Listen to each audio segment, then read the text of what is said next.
Bakit nagbebenta ng gamit si DJ para mabayaran ng si Catherine? O, saan naman sila titina? Naghihirap na ba ang pamilya ni Daniel Padilla?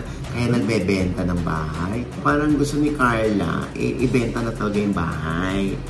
Kasi yung mga bata na sa nagalingan nila. O, alam mo naman dito sa ating industriya, pag nagpakita ka ng hindi ka mahusay sa umpisa, Diyos ko, alam mo na, wala nang susunod yan.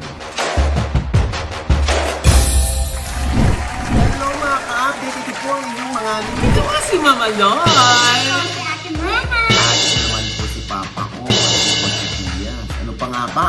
Ang lagi yung inihigilig sa amin? Kinchi ka na! Dali! Ay, naku, ingat-ingat tayo, Loy. Oo, Diyos ko, no? Ang dami natin friends na nababalitaan na pa-positive. Ay, oo. Nakakaloka, oo. Hindi naman natin alam kung saan nanggagaling yan, ano? May bago bang virus or something. Naku, Diyos ko, mag-ingat-ingat po tayo. Katulad nito, di ba, si Direk Loren Jogi, no? Tinanong ko nga si Direk Loren, siyempre, palabas-labas daw siya bilang siya ay head ng production, lahat, ganyan. So, hindi niya alam kung saan galing. Tapos, nag-mediacon. Yes. Si Kim Chu, tsaka si Paula Abilino, pareho sila may positive. Ay, oo. So, naka-zoom lang sila, ganon. Kuya, ba't naman nagkasabay? Ano yan? Nagkataon, nagkasabay? Huwag mo nang bigyan ng mali siya naman. Brenda! Alam mo, i-wish na lang natin sila na gumaling. Yes. Alam mo, mga 3 to 5 days naman yan eh. Oh, yung, mabilis na. Mabilis na. Kasi nga, lalo na pag nabakunahan ka na. Ikaw ba nabakunahan ka na? Opo, kuya. Pumusit ka rin ba nung araw? Ay, hindi, kuya. Ay, very good. Maghintay ka, Brenda. Huwag naman, kuya. Maghintay ka ng next nating topic. Basta get well soon. Yes po. Kim at Paolo. Kaya nyo yan, ano? Kasi palalabas ang Linlang sa Free TV. Yes. Napanood ko na. Maganda. Yung mga hindi nakapanood, Diyos ko, ako na nagsasabi sa inyo. Maganda yung panoorin ninyo. So, pag halimbawa po bang nanggigil sila, mapapanood pa nila yun sa Prime? Oo naman. Oo naman, nandun pa rin siya. Ito na, Loy. Let's move on. Gusto mo let's move on? Let's move on together. Yun ba yun? Gaga. Ito nga, si Jericho Rosales dito. Tinanong siya sa isang event. Oo, hindi nakaligtas. Oo. Yung kumusta na sila ni Kim Jones. Ito ba yung mali-balita? Meron silang interview siya. Ni Jericho. Ito. Good, great, fantastic, amazing. Hi. Yep, no comment. No comment. Yep. Because it's not the place. Okay. Yeah. Jericho, Yeah. I never really talk about my relationships, and we're happy, we're good. Kim and I are Jericho, amazing. last na lang. Fantastic. Jericho, last na. I need to go. Jericho, wait. Jericho. Ay! Kuya. Ano yan? We're good. We are okay. Walang work together? Nakaloko si Rena. Parang ang laking tao kung magsalita. Ay, nako. Kung mapapansin mo, pag tinatanong tungkol sa relationship, we're good, we're okay. Pero hindi lagi sinasabi, we're together. So, nagdududa yung mga tao. Katulad dito, yung kay Jericho Rosales. So, parang after the interview, parang daw may something na parang ang totoo yung issue o yung chika na hiwalay na sila ni Kim, pero they are good, they are okay. But, are they together? Wow! Tumutogether ka na,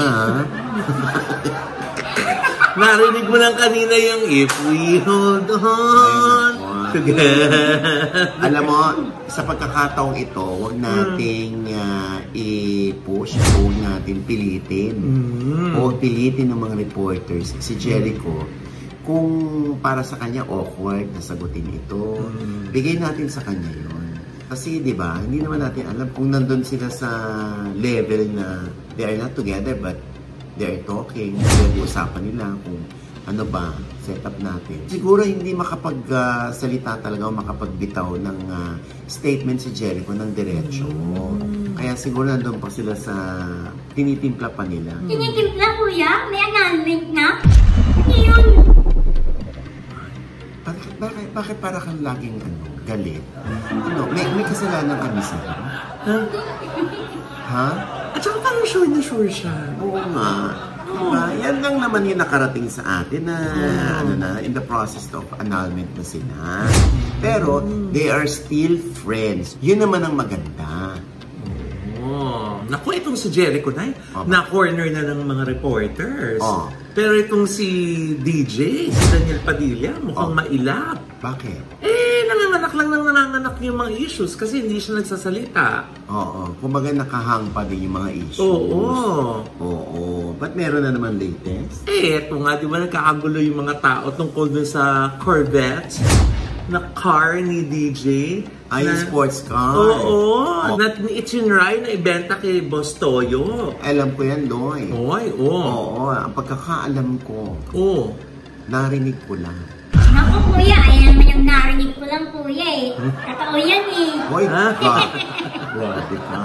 Sampalin kita na ito na nga yung nakarating sa atin, di ba? Ano? So yung sports car ni DJ ay binenta sa Garage 888PH. Oo.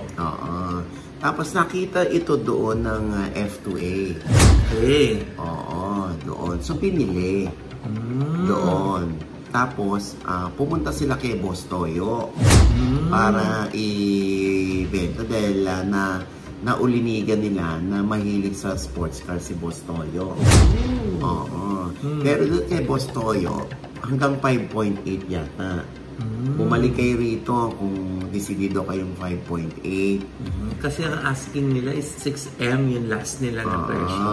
Eto na nga. So pagkatapos kay Boss Toyo, siyempre may nakakita. Binili na. Nabili na? Mula sa Angeles City yung nakabili. Nabenta ito ng 6.3 million.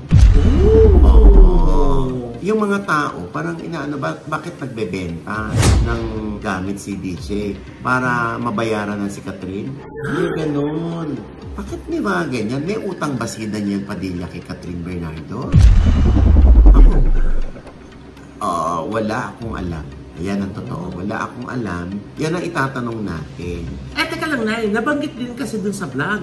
Na kotse daw yan ni Daniel at ni Catherine. Oo nga. Gano'n kaya katotoo yun?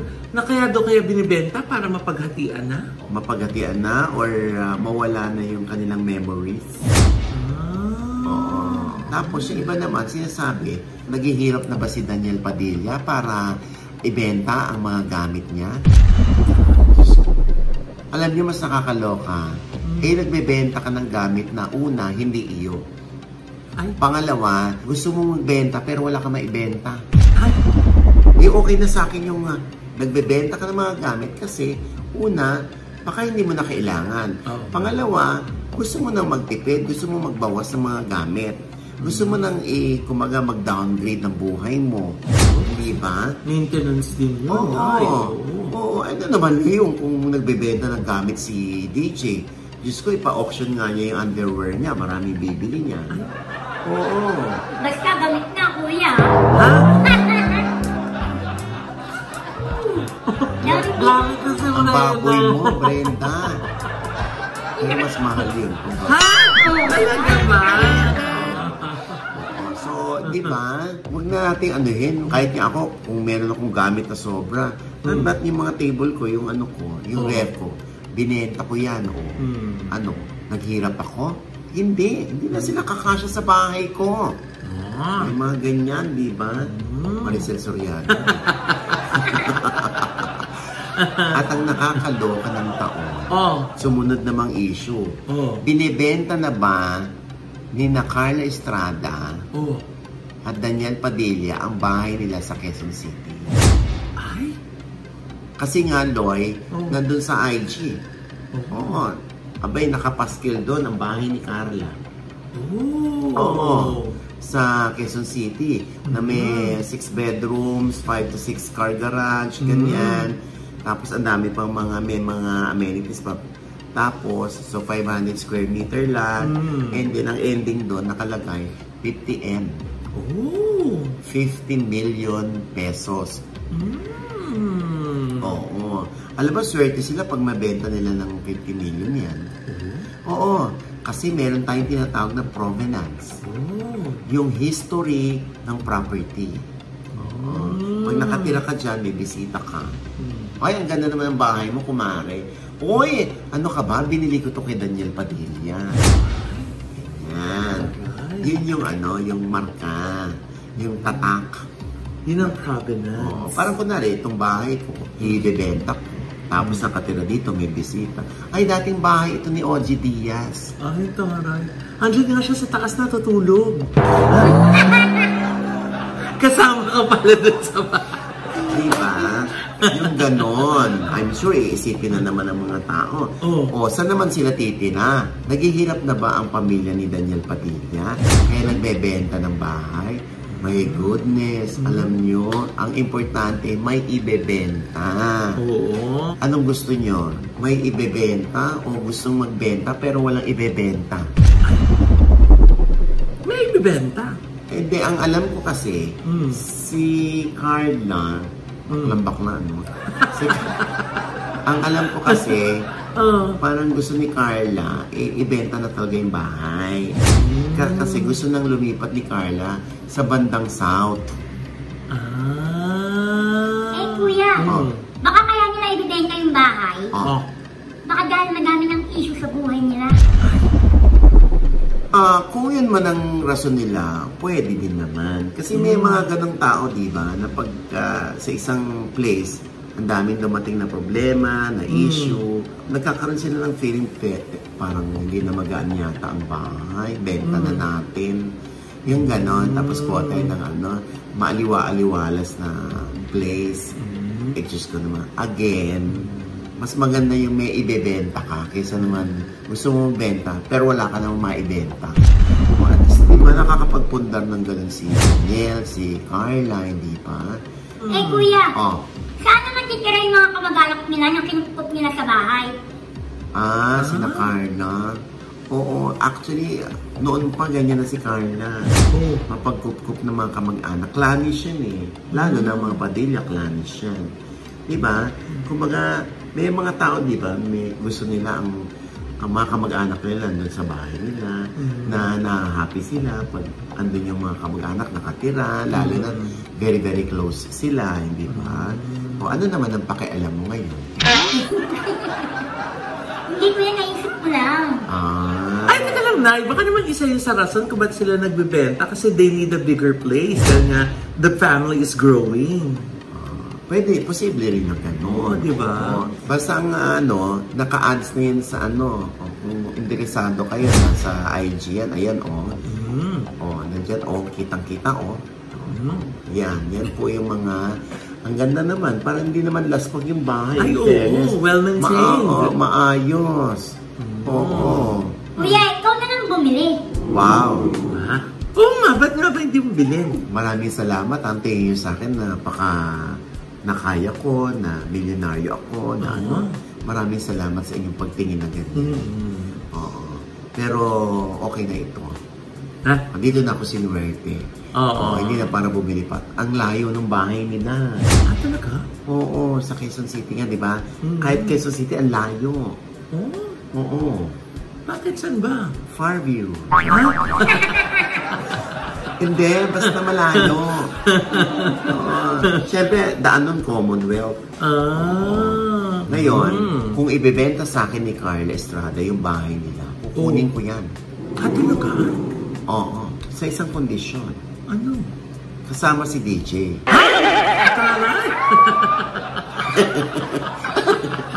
Charot. Charot lang. Anyway, landi-landi. Anyway. Bayan? Galing ko 2 days ago, ha? In-announce na yung bagong programa ng ABS-CBN, bagong teleserye, ang first ng Dreamscape sa taong 2024. Wow. Ang Pamilya Sagrado. Ay? Oo, maganda, oo. At nandun syempre pa, sinayan, oo. Ay, ang tari ng mga artista. Diba? Just Parang parang malakas ang ano na naman to, drama. Diyos ko, ang laking cast. Oo, syempre mga kilala natin dyan. Nandyan si Aiko Melendez, Rosana Roses, Maylin Dizon, John Arcilia, Tirso Cruz III, mga bida, Khaled Shari, Ray Fernandez, ang anak ni Mark Anthony Fernandez. Kasama rin si Shaina Magdayaw. At syempre si Papa Pig Piolo Pascual. Oh. Oo, na sinurprise din siya ng buong cast kasi birthday ni Papa P noong January 12. Ay, happy birthday! May pa VTR. Wow! Oo. Ayan, dyan din si Daniela. Ay, di parang pagkatapos ng Daniela Straner. ng senior high, di ba? Magkakasama din sila doon. Oo. Pero at least, di ba, right after ng senior high, meron na agad trabaho si Daniela Straner. Oo. At nandun si Jeremiah Lismo. Ang gwapo pala. Ang gwapo. Kinis ang mukha. Oo, Tsaka nakakaloka. nagbago siyang image, meron siyang bigote ngayon. Oo, para siyang lumang tao na parang finilter na lumang tao. Kaya gumwapo. Oo, ganon. Ito ay directed by Lawrence Fajardo at Andoy Ranay. Oo, syempre, ang Dreamscape. Kaya pag Dreamscape ang may gawa talaga. Lin lang, gawa nila yun. Oo, di ba? Kaya excited na ang lahat. At nakakatuwa si Piolo Pascual. Sabi ni Piolo Pascual, sobra siyang bilib sa ABS-CBN dahil despite the fact na walang franchise, ay nakakagawa ng ganon kalaking teleserye ng mga malalaking shows. Oo. Diba? Partida, walang prangkisa. Diba? Kaya congratulations sa lahat at kalangan nila. Kasama ko sa cast. Ay, oo. Why not? Hindi, andun ako kasi andun yung alaga ko, si Aiko Melendez at si Mark Manica. Oo. Ang pagbabalik ni Miss Aiko Melendez. Oo, ayan ha. Nako ha, as far as Baguio and La Union ang mga shooting. O talagang gusto nila talaga bongga. Oo, ganyan ang team ni Deo, no? Ang creative team, grabe. Ang husay. Ayan ha, excited na rin ako para kay Aiko. Yeah. Ang huli ba niyang ginawa na yung kay Maha? Yung wildflower? Oo. Mamanoy, ayan yung panghilo. Gaga? Ano Sunflower yata yun. Hindi. Sunflower. White flower. White. White flower. Yung anyway, ayan din, may mga baguhan din tayo na naririyan. Yung mga bata na sa nagalingan nila. Alam mo naman dito sa ating industriya, pag nagpakita ka ng hindi ka mahusay sa umpisa, Diyos ko, alam mo na, wala nang susunod yan. Ganun lang kasimple dito. Kaya ba wala dyan si Andy Salvacion? Ha? Ay? Ang layo, Brenda. Yun lang po galing kanina. Di ba Dreamscape yun? Pero ang layo naman dito. Brenda, Diyos ko naman, Alam mo, ano yan? Resulta yan ng pagpapakulay mo ng green na buhok. Mukha ka ng parot, haliparot. Tapos nag-green pa ng green ba yung top mo? Para tuloy dire-diretso. In fairness, para siya si Poison Ivy. Diba? And with that, mga kaibigan, ito po ang inyong mga lingkod. Ito po si Mama Noy, yung mga nanonood dyan na hindi pa namin subscriber. Sana po mag-subscribe na kayo kasi madali lang. I-click nyo lang po yung subscribe button na nandiyan sa ibaba. At kung naibigay po yung aming episode dyan at meron kayong komento sa lahat ng aming chika, i-comment nyo na po yung below, i-click ang like button at huwag kalimutan i-click ang notification bell. Dahil pag tinik niya kayo, una-una man-notify na meron kaming latest update. At syempre, pang kanya-kanya namin channel. Yes, sana manood at mag-subscribe po kayo sa channel ko. That's Mamaloy. M-A-M-A-L-O-I. At yung mga ikakasal po dyan, nako, kung wala pa po kayong wedding planner, bisitahin niyo po ang aming pong website. Ang aming pong website, ang www.lavidaevents.com. para po maging kabahagi po si Mama Loy at aking mga angels po ng inyo pong special wedding day, di ba? Siyempre, gumagawa rin po sila ng annulment day. Ha? Wala kami ganun.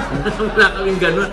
Debut, corporate events, ganyan, ganun. Wala kami. Oh, anyway. Ganun, Nay. Yes, Brenna. Hello mga ka-update! Follow nyo lang po ng aking FB page. Ate Mariah po, M-R-E-N-A. May 1,000 na ba? Kuya, 10 na lang. Hello po, Edil. Nay naman kasi, follow mo na, para 9 na lang, oh. 10 na lang, kuya eh. Hindi ka naman nagpo-post kasi. Nagpo-post ako, kuya. Pero, po-post ka, kakadiring post mo, mga ganun-ganun. Kuya, baka si Josa yun. Ay! Oo nga pala. Kawit kayo eh. Ha? Oo, at syempre pa, ay naku, nakakatuwa, dahil ang daming natutunan ng mga netizen doon sa interview ko kay Eric Quezon. Oo. Tungkol sa mga mana-mana. Totoo. At syempre, nagmamanage na rin pala si Eric Quezon. Yes. Ang daming talents niya. Grabe, About no? 32. Kaya nga daw, Nakaloka. bigla siya naging instant daddy. Oo, ayan. Yan po ay sa OG Diaz Inspires. Ano, nasa I1TFC na rin at ang The OG Diaz Showbiz Update fan page, meron po kami sa Facebook at sa Apple Podcast kung ayaw yung makita mga pagmumukha namin, no? At syempre pa, maraming salamat sa mga nagpadala ng cake kay Chef Jeng ng Heavenly Desserts by Chef Jeng. Maraming salamat sa iyong pa-cake dahil birthday ko. Walang katapusan, ano? Diba? Tuloy-tuloy. Pati si Maring Pinky Fernando ng Fernando Bake Shop na yung mga letra ng pangalan mo ang cake. Ayan. Diba? Thank you so much, Maring Pinky. Hindi mo ko nakakalimutan palagi. At syempre pa, ang The Ohana Boracay Beach Resort sa Boracay, ha? Kung makakaisip ko yung Boracay, pasyalan nyo lang kanilang website, ohana.com. Yes! Para sa mga promo, okay? Yeah! At saka, Loy, alam mo ba? Oh. Diyos ko, ang dami nang kumukontak sa RCC Staffing Solution Oo USA. nga. Kasi nga, ang dami mga Pilipino naririto sa Pilipinas ang gusto mag-abroad, lalo na sa US of A. At ang taas ng demand nila ngayon ay kasi magsisimula na yung eskwela sa Amerika. Oo nga. Kaya nagangalap talaga sila ng mga teachers na pwede nyo pumadala yung mga pamilya ninyo kung makakapasa kayo, di ba, Nay? Kung makaka-comply lahat kayo sa requirements, no? True. Siyempre, dapat meron kayong experience 2 years man lang sa pagtuturo, elementary, high school, hindi ba? Mga sped teachers, di math ba? teachers, science teachers, di ba? Ayan, dyan sa RCC Staffing Solution USA. Ayan, ha? At gusto natin batiin, syempre, pa si Tita Mary Peña. Tita, see you! Ayan, Tsaka siyempre si Oliver Cayley at si Tamerlane Mopi. Happy birthday, Tamerlane! Happy birthday, Tami! Siyempre pa si Alvin Layugan at si Maring Lani Rivera. Ay, kuya ate! Hello! Thank you, ha, sa inyong pag-support sa amin siya, ano? At syempre pa, si Tita Lilian Tolentino at si Tita Mimi, maraming salamat sa inyo. Sa anak ni Tita Ian, na si Isabel. Thank you so much sa pag-asikaso sa amin dyan sa US. At ito pa rin po yung lingkod, Papa Osin Oda Diaz, na lagi nagsasabi at nagpapaalala sa inyo na sa tuwing gigising po tayo tuwing umaga, huwag po tayong makakalimot, ha, na magpasalamat sa Panginoon dahil tayo kanyang ginising. Ibig sabihin, may mission pa rin po tayo sa buhay. Sabay sabing, Every gising is a blessing! At ano pa nga ba ang lagi nyo inihirit sa amin? Ay, ano ba naman yan? Ay! Sika mo na! Dali! Naiba kasi yung dynamics niya. Naka-ready na kaming gumano eh. Naantok na ako, launa na. Huwag ka na mag-knock-knock. Ha? Launa na. Ha? Ito gawin mo na. Ano?